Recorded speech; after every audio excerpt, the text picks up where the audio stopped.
Good morning, Shechina. Good morning, everyone. Let's start with Sfiras Ha'imeh. Last night we counted 42. Let's say together, Chavra Hayoim, Shnayim, Va'arba'im, Yoim, Shehem, Shisha, Shavuos, La'imeh. A good tavach, Chavra, good week, good morning. It's a beautiful day out. Today is Sunday, the 27th day of Iyar.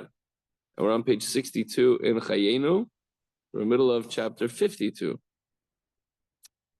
In the flow, the interaction between the soul's energy and the body, the primary and potent energy flows to the brain, and from there, a more minute energy flow to the rest of the body. And similarly, in the interaction between the divine energy and the world, Shechina represents a divine energy that flows to the world, but it is too potent to energize a physical state. It needs to be contracted in order to become an energy that is compatible, that allows for the world to be able to receive it in order for it to give it the energy it needs. In today's lesson, what's the Shechina? The Shechina is the godly flow. The Shechina itself, the earlier origin of godly manifestation, is too powerful to flow freely in our world without any quote-unquote garments that conceal it. The garments being the Torah and the mitzvahs. Okay, inside. Avol Shechina atzmo shehi reishis agilui v'ikari. Mashein soif baruch hu meir lo'ilamos bebechinas gilui v'mekor kol hamshachas v'chai shabuchal lo'ilamos. As for the Shechina itself, namely the origin and core of the Ein Sof, which illuminates the worlds in a revealed form, and which is the source of all streams of vitality in the worlds. Shekol, in parentheses, Shekol achai shebahem eino rak oir hamispashit mimeno, koir hamispashit me'ashemesh. Their entire vitality being no more than the light which is diffused from it, like the light radiated from the sun. Yeah, one. Which one?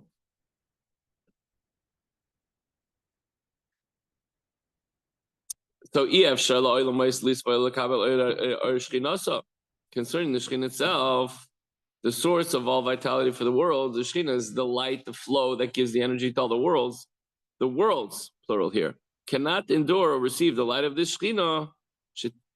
Shetishkain b'sislabesh b'seicha mamamish b'loy levush ha'ma'alim u'masir oira mehem. So the Shechina cannot give that light without a garment to screen and conceal its light from them. It's like if you go outside on a sunny day, you're going to get burned up from the sun, right? If you stay outside for too long. Here we can say, hey, go outside if you're outside for an hour. If you've ever been to Palm Springs, California, you go outside for a short while and it's like 120 degrees in the shade and you're in the sun, you'll get burned very quickly within a few minutes. You have to wear caps, you have to wear sunscreen. So you have to wear all sorts of things. Sunglasses, a lot of people, I need sunglasses when I drive. Otherwise, I get a headache. And that's with having the visor and that little thing above the windshield.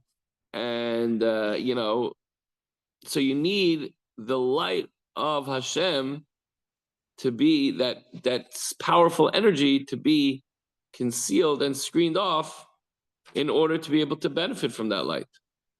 That's the mashal. That's the example that's given. So that they may not become entirely nullified and lose their identity within their source. They'll just become part of God again. Rupir.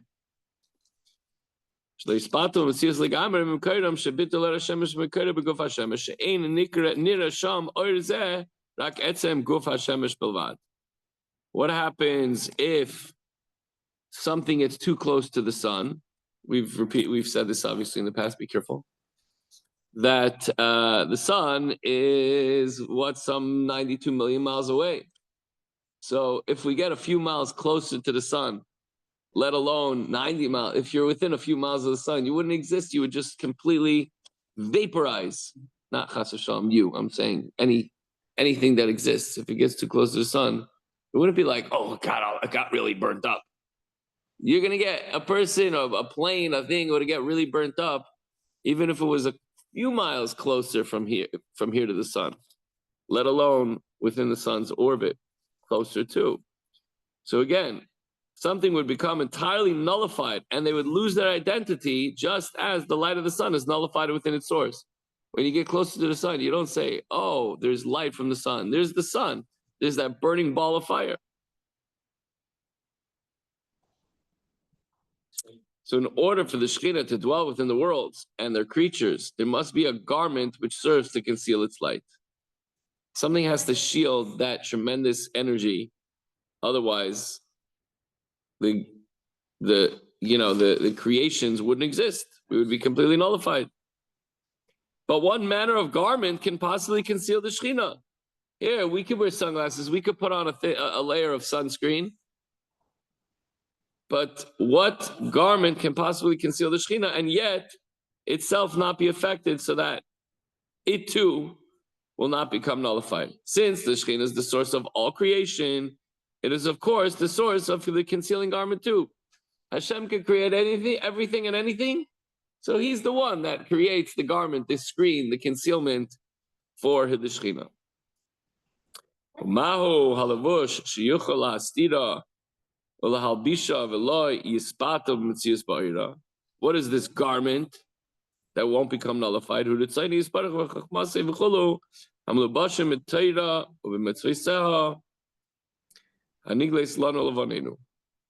this garment?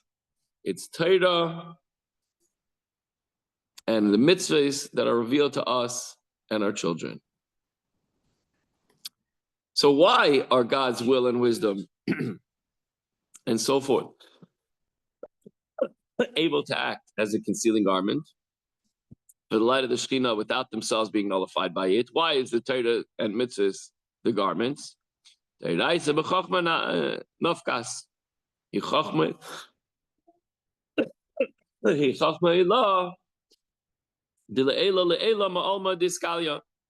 Torah issues from wisdom, namely Chachma Elah, the supernal wisdom, the higher godly level of wisdom, which is the level of Chachma Vatzilus, that is immeasurably higher than the world of manifestation, which is the Shechina. As mentioned earlier, Shechina refers to the initial stage of revelation, for which reason is called the world of manifestation. Since Chachma Elah is entirely beyond the pale of revelation, it's above revelation, it is therefore immeasurably higher than the Shechina.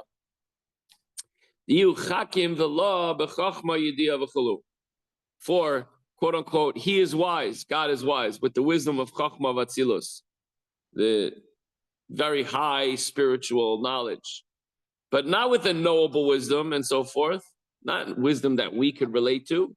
This is godly wisdom, beyond our scope. As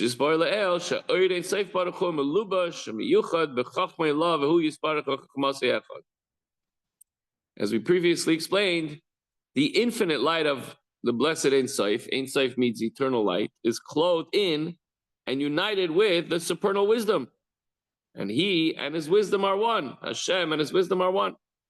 So there's Chachma as well as the other levels of divine intelligence, such as Bina and Das, understanding, and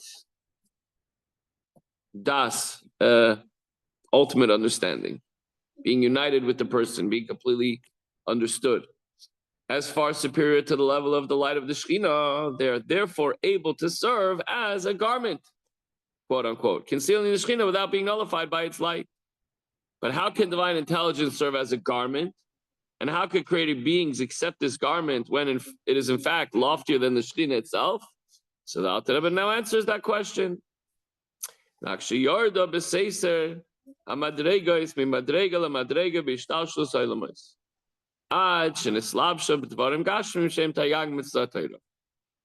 it become a garment of the Shechina? Only this is because it, the supernal wisdom and the Torah, has descended by means of obscuring gradations from higher to lower, lower, lower, lower, lower, till it descends down into this world, until it, the Torah, has it clothed itself in material things, namely the 613 commandments.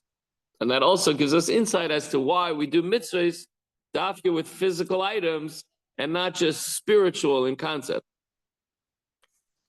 So the takeaway for today is that the Shechina is the infinite divine energy as it has gone through a process of contraction. It is now divine energy which is compatible with the finite. This created world. This created world has an expiration date. Everything has an expiration date. Anything in creation has an expiration date. Yet, in its pristine state, creation will not be able to withstand it and appreciate it. So we need what? We will need a garment to allow it to handle, to be able to benefit from this divine energy. And that's where Torah and mitzvahs come in. That is our shield. That is our the conduit from which we could receive in a healthy way the energy from Hashem. Meaning healthy, meaning we're able to receive it, we're able to utilize it to our benefit, and it gives us energy, it gives us koiches, it gives us the power to push forward, move forward, and not just to exist, but to thrive in the world that God created for us. Okay, folks, that's it for today. Thank you, Jill, for joining us, and Yuda, and have a wonderful day. We'll see you guys tomorrow.